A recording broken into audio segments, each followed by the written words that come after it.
di dalam suatu sistem pengolahan air itu ada hal yang selalu menjadi perbincangan dan selalu menjadi tren dalam setiap diskusi yang dilakukan oleh semua teman-teman yang berbisnis air. Di dalam bisnis air itu, jika kita mengejar target TDS dan pH air, itu adalah alasan kita untuk menawarkan sesuatu kepada konsumen.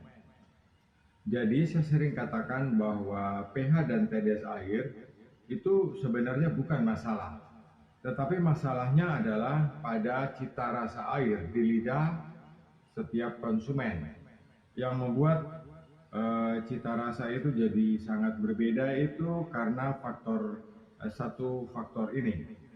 Jadi pH dan TDS air kita berikan kepada konsumen itu tujuannya adalah untuk memudahkan kita dalam marketing atau untuk memudahkan kita dalam tujuan menjual. Kita punya satu alasan kepada konsumen, misalnya bagaimana pH air kita, bagaimana TDS air kita. Sebenarnya secara prinsip adalah untuk memenangkan konsumen. Jadi di sini ada unsur pertarungan yang harus dimenangkan. Sahabat Minimas, kalau kita berbisnis air, kemudian kita berusaha untuk mensejajarkan kita punya pH, mensejajarkan kita punya TDS dengan pelanggan yang lain, itu sebenarnya bukan sebuah persaingan, tetapi menyamakan. Depot air minum, dulu saya juga membeli dari banyak pabrik, banyak produk-produk pabrik yang saya gunakan, tetapi dengan berkembangnya waktu akhirnya saya lebih cenderung untuk membuat sendiri peralatan yang bisa kita gunakan untuk memenangkan konsumen. Kalau kita berpegang pada TDS dan pH air, tentu kita tidak bisa mengandalkan satu mesin. Ya, kita pasti mengandalkan dua sumber atau kita mengandalkan 3 sumber. Sumber pertama itu datang untuk air mineral. Biasanya kita sebut air mineral TDS kisaran 50 sampai 120, dan air tanpa mineral yang biasanya teman-teman semua lebih suka memilih air dengan TDS antara 30 sampai ke 0. Sebenarnya TDS 30, TDS 20, TDS 50 itu sebenarnya semua punya masalah sendiri-sendiri. Letak sumber masalahnya itu ada pada kita sendiri yang kita berusaha karena sudah kita yakinkan terhadap diri kita sendiri. Akhirnya setelah kita yakin, kita berusaha untuk meyakinkan konsumen kita bagaimana kita bisa memenangkan pertarungan ini, dalam pertarungan bisnis ini.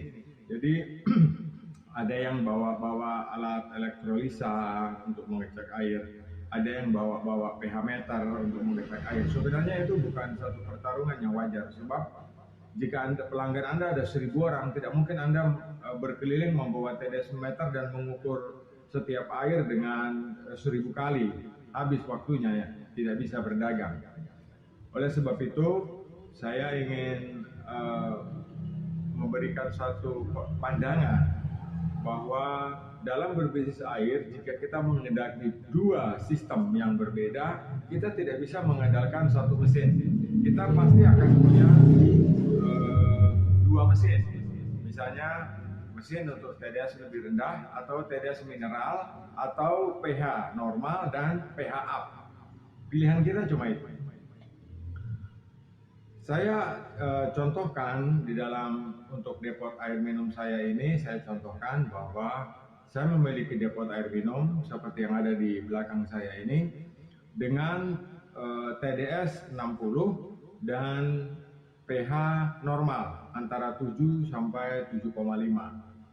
Tetapi ada juga orang yang sering meminta untuk pH-nya lebih tinggi, misalnya 8,5 atau 9. Padahal menurut peraturan Menteri Kesehatan yang kita ikuti bersama itu nomor 492 Romawi 4 tahun 2010 itu hanya membolehkan air maksimal TDS itu 500 dan pH itu maksimal 8,5. Itu maksimal. Jadi kalau kita menghendaki pH 9 itu berarti kita melampaui batas aturan itu. Ya, obrolan kita di malam Jumat ini mudah-mudahan membawa manfaat, dan saya akan memberikan contoh bagaimana kita harus menggunakan dua sistem perangkat untuk memanajemen kita punya air supaya ada satu bagian TDS-nya pH-nya normal antara 7 sampai 7,5 dan ada pH yang lebih tinggi. Jadi di sini saya sudah buat ada gelas yang kita ada pakai untuk bahan uji, ya. Kemudian saya tidak menggunakan pH meter, sebenarnya yang paling tepat seperti kebanyakan teman-teman pakai dan paling efektif dan paling murah itu pakai pH drop ini, pakai tetesan ini. Kalau kita menggunakan tetesan ini ada mulai dari warna coklat, kemudian kuning, kemudian hijau muda, kemudian hijau tua, semakin tua, dan biru, kemudian ada biru tua. Jadi kita hanya diperbolehkan sesuai dengan Permenkes untuk batas warna yang biru tua ini. Jadi kalau dia sudah menjelang biru pekat sampai dengan ungu, ini tidak boleh kita konsumsi. Pasti ada alasan dari pemerintah untuk menetapkan standar ini, karena ketika membuat undang-undang semua pakar, sebuah ahli-ahli sudah duduk berkumpul untuk membicarakan batas-batas yang boleh dan tidak boleh, ya. Ada batas-batas yang boleh dan tidak boleh kita gunakan.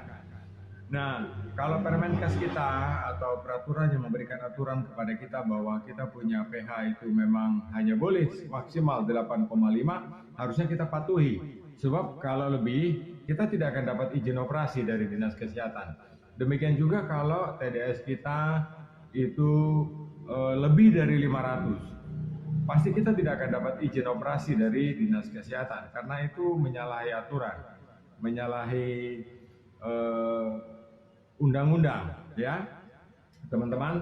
Jadi seperti yang tadi saya katakan bahwa kita harus punya dua perangkat untuk memanajemen kita punya hasil output keluaran, dan kita bisa jadikan ini sebagai alasan untuk perbedaan harga antara yang biasa dan yang luar biasa, atau yang biasa dan yang istimewa. Misalnya TDS yang kita tawarkan 60 itu sudah normal, itu ya, normal untuk semua umat, artinya semua orang bisa merasakan air itu. Baik, saya akan coba untuk memberitahu kenapa sampai air itu ditentukan oleh pH.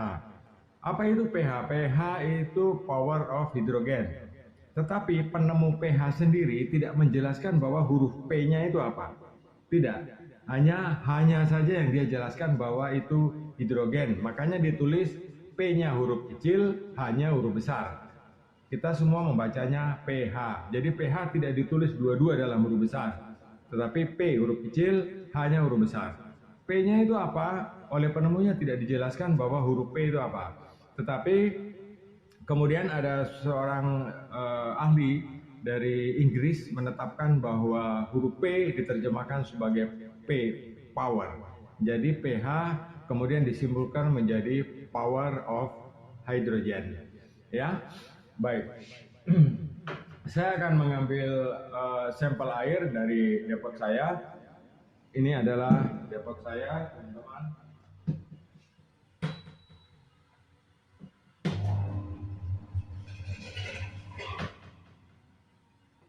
Ya, ini airnya. Kemudian saya akan lakukan tes. Saya kasih 3 tetes. Kemudian akan saya goyang.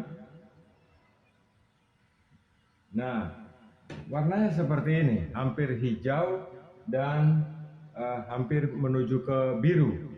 Kalau kita terjemahkan ke dalam tabel yang sudah disediakan oleh tester ini, pH dari air saya ini kurang lebih antara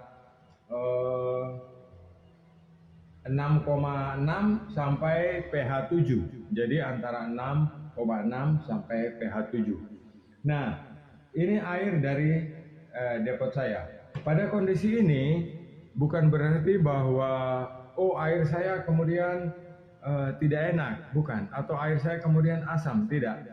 Justru dari keadaan pH yang tidak stabil atau pH yang tampak seperti warnanya seperti ini agak hijau, agak biru, agak hijau, itu kemudian jadi alasan bahwa airnya tidak enak. Tidak seperti itu. Jadi kita harus punya akal. Misalnya kita bisa menggunakan arang kayu untuk memperbaiki rasa. Kita bisa menggunakan batu-batu.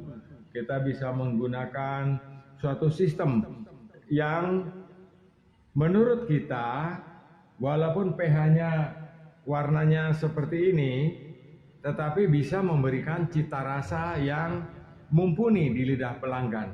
Sebenarnya kuncinya ada di situ. Jadi bukan bertarung pH, tapi bertarung rasa air, segar, lembut, ya, tidak berbau, tidak berasa. Satu ini saya akan ambil air sampel dari perangkat yang saya buat ini. Saya akan ambil perangkat ini terhubung dari depot air minum.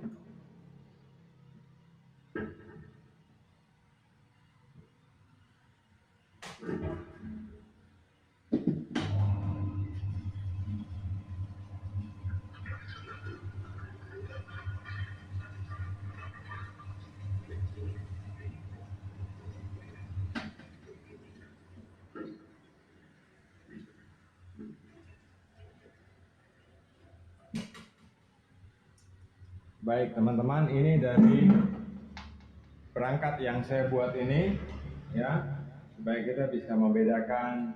Saya akan campurkan yang sama dengan tadi, itu 3 tetes.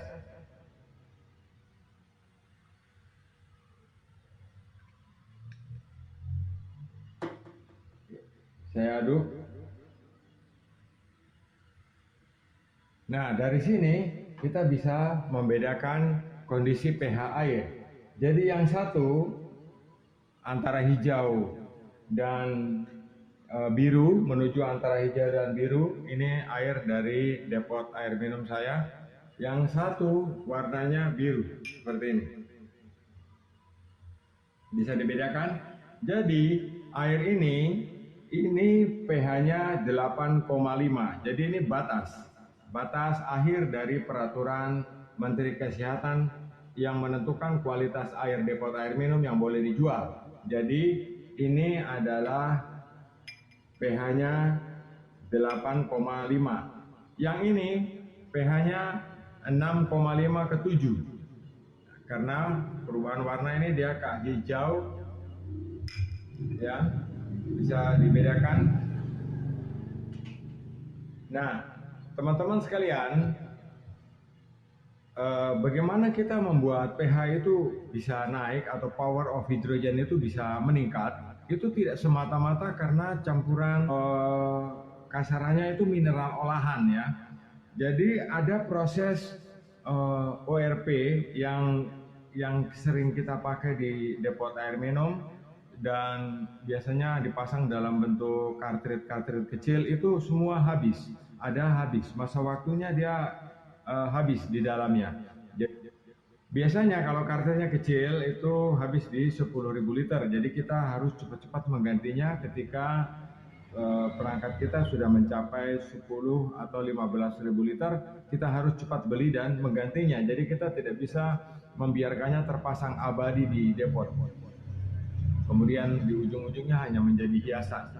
Jadi kita sebagai pebisnis air, kita harus memikirkan semua biaya operasional, termasuk pembelian kartrit bioenergi, pembelian perangkat-perangkat lain untuk pH adjuster dan lain-lain, semua harus kita persiapkan anggaran untuk itu supaya kita punya hasil keluaran itu tidak berubah. Jadi kita punya hasil keluaran itu dia akan tetap stabil. Kalau kita biarkan, misalnya sudah 3 kali kita mengisi air tong kita, atau sudah 3 kali 5.300 liter habis, kemudian kita tidak mengganti, kita punya cartridge yang baik bioenergi maupun pH adjustment, itu kalau tidak kita cepat-cepat ganti, setelah 15.000 liter rasanya akan berubah. Jadi teman-teman harus menggantinya rutin setiap 15.000 liter, maksimal 10.000 liter itu normal. Jadi harus cepat-cepat diganti, jangan dibiarkan terlalu lama di depot air minum ya, harus wajib diganti. Nah, teman-teman, tadi saya katakan bahwa untuk meningkatkan kadar pH di air tidak selalu kita harus menggunakan bahan-bahan mineral olahan. Mineral olahan ini akan mempengaruhi juga kenaikan di TDS air. Misalnya kita sudah berusaha untuk membuat air itu 0, kemudian pH-nya anjlok, misalnya pH-nya 5 atau 6 atau 6,5, naik lagi tidak bisa. Kemudian Anda membeli mineral olahan, kemudian berupa cartridge, kemudian Anda pasang, itu TDS-nya akan naik, ya, TDS naik. Karena proses menggunakan mineral olahan itu, proses itu disebut remineral. Jadi memineralkan ulang. Yang sebelumnya Anda sudah menghilangkan mineralnya, kemudian Anda pakai cartridge untuk pH adjuster, TDS itu akan naik. Ya, saya sering membaca di Facebook bahwa kenapa pH naik tapi TDS juga naik?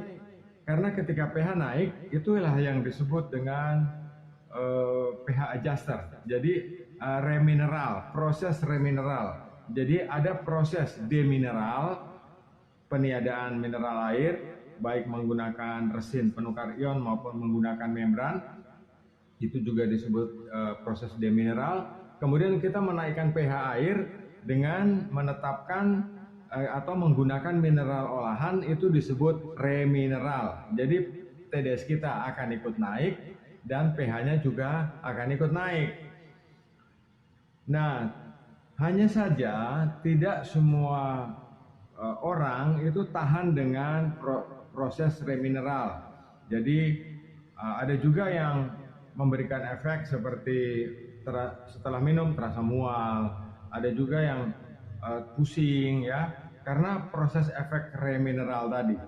Karena untuk menghindari proses remineral, makanya saya tidak menggunakan proses remineral itu, tetapi saya menggunakan teori fisika untuk meningkatkan kadar pH di air. Walaupun pH itu kemudian setelah 24 jam atau setelah 16 jam dia berubah, tetapi semuanya asli dari sistem pengolahan air yang menggunakan teknik atau menggunakan cara-cara fisika. Jadi tidak ada yang habis atau tidak ada yang larut. Nah, sahabat Kendimas, kalau misalnya Anda sendiri bisa menemukan sesuatu yang bermanfaat untuk mempertahankan pH air tidak berada di bawah, untuk menghindari rasa asam dan lain-lain, sahabat bisa mencoba sendiri, melakukannya sendiri seperti apa yang saya lakukan. Nah, makanya saya membuat banyak cartridge. Memang cartridge seperti yang saya pakai di perangkat ini, di sini ada cartridge yang saya beri nama Aero Hydro. Ini dia meningkatkan kadar pH air, tetapi dia tidak meningkatkan TDS air. Itu disebabkan karena di dalamnya ini isinya batu, ya. Batu itu kalau kena gerusan air belum tentu 10 tahun dia habis.